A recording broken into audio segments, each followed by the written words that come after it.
Gurno, gurno, gurno, gurno, gurno. Uh. አሰላሙ አለይኩም ወራህመቱላሂ ወበረካቱ። እንዴት ናችሁ? ሰላም ናችሁ አላችሁ? አለን አሸማርከፉን። እንግዲህ ቤኪ ምንድነው ዛሬ ቤኪ ምንድነው የሰራው?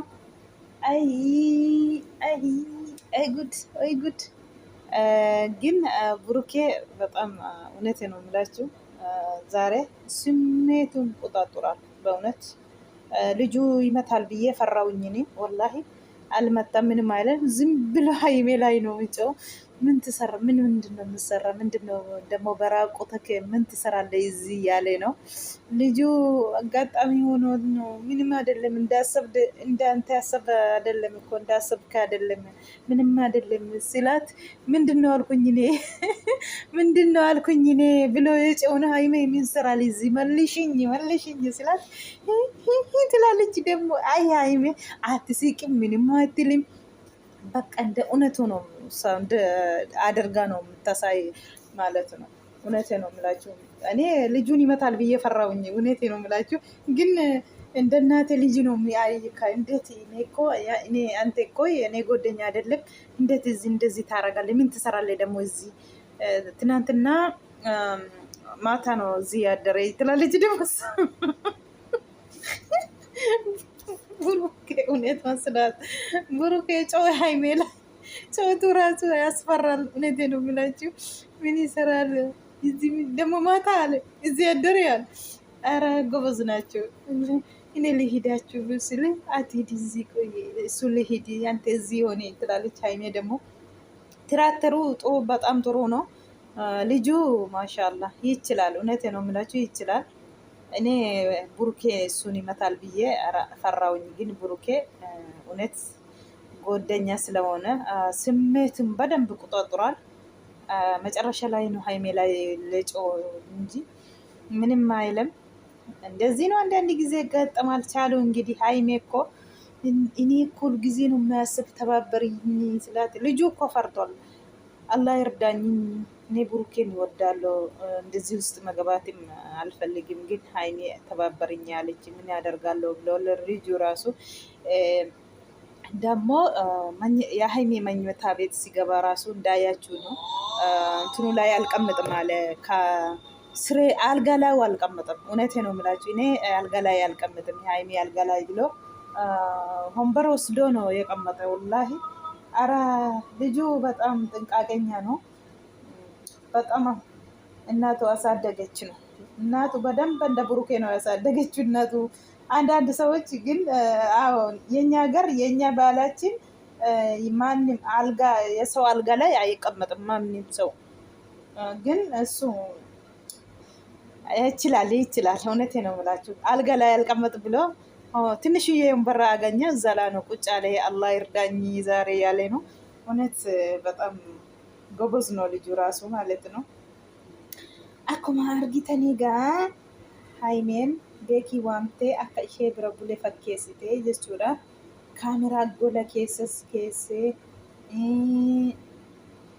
ፊለፊቲ ሳሎኒስ ኬሴ ብሩኬቲን ፎቶ የቴ ዋምቴቲ ብሩኬ ነው ኡፉ ልካም መጨረሻ ሬፍ ጉዲና ዳበጋ ብሩኬን ልካም መጨረሻ ባሴ ጀደ ያጅራ ሻይና ደፍሲ ጀዳ ጅራ ማሊፍ አሪፈቴ ዱፍቴ ማሊፍ ጥኖን ቱረ ጀት ሶብዴ ማልታቴ ተከስታታ ማረከቴ ጀቻ ጅራ ከኢቲ ሻይና ደፍሲ ጀዳ ገዲ በይቲ ኮቶ ምስቲ ደምሴንሲ ኤጋ ጀቲ ወይን ገሊ ዴቢ ጀቲ ገሊን ዴቢዩ ማልታቴቲ አቲ አን ገሊን ዴቢዩ ጀደ ኢረቲ ያጅራ ብሩኬኒ ሙጫ ኦልገሊ ስሬ ገረ ስሬቲ ኦልገሊቲ ወኒ ኡፉ ነማ ዋብራ ፈኬሲኒ ገረ ብራቲ ሰጋሽና አክን ዋብራት ፍለቱ ጎኒ ከንዲሼ ጀቴ ወሊ ገለኒ ጀቹudha durumallee amma mucaan gola keessa galee lafa wambarii tokko irra taa'u dhugaallee akka biyya keenyatti akka aadaa keenyatti algaa tokko irra namni biraan taa'u nooriidha. Akka arabaa kana abbaa argee siree irra taa'u.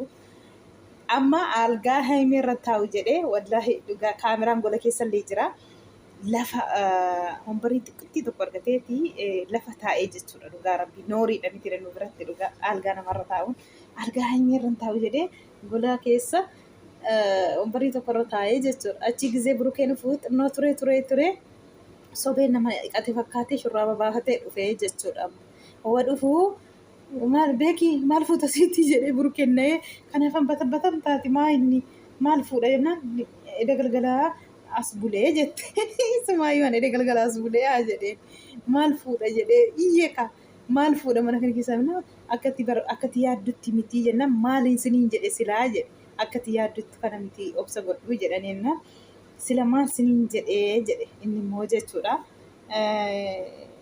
Haimeen taragaagga jetti obsi siin jettu haimeetti iyyaa jechuudha. Beekii yoo dubbatu beekii natti hin dubbatiin ani gooddeenyaa jedheeni akka haati koo si alteetti akka ilmoo haadha koo taateettiin si ilaalaa jirasi sin jaalladhas hin beekta maal fuuta addanaatii jedhee jechuudha dhugaa. Otoo har'a kan ta'e sila yoon akka haata dha'ee ilkaan lafarraa naqe dhugaan immoo mucicha rukuta jedhee miskiina walla mucicha rukuta jedheen ilaalaa ture. Mucaallee rukunnee mucaan gooddeenyaa ta'ee fi inuma gubate ofumatti malee rukunnee garuu haimeetti jechuudha. Rukunnee mucaa garuu maaliif asirratti of qoxaaxaree jechuudha. Mucaan kunillee gooddeenyaadha rukutus hin barbaanne. Aares jira. Kanaafuu kanaa booda siinis argaa keen barbaadu mucaallee si beekillee argaa hin barbaadu. Achuma taa'asin lamaan keessanuu jedhee jechuudha. Bayi beekii jettee jechuudha. Himeen beekiin maali jibaa annan ba'a jedhee wanni qeedu harkistee akka barakkitee itti himtee jechuudha.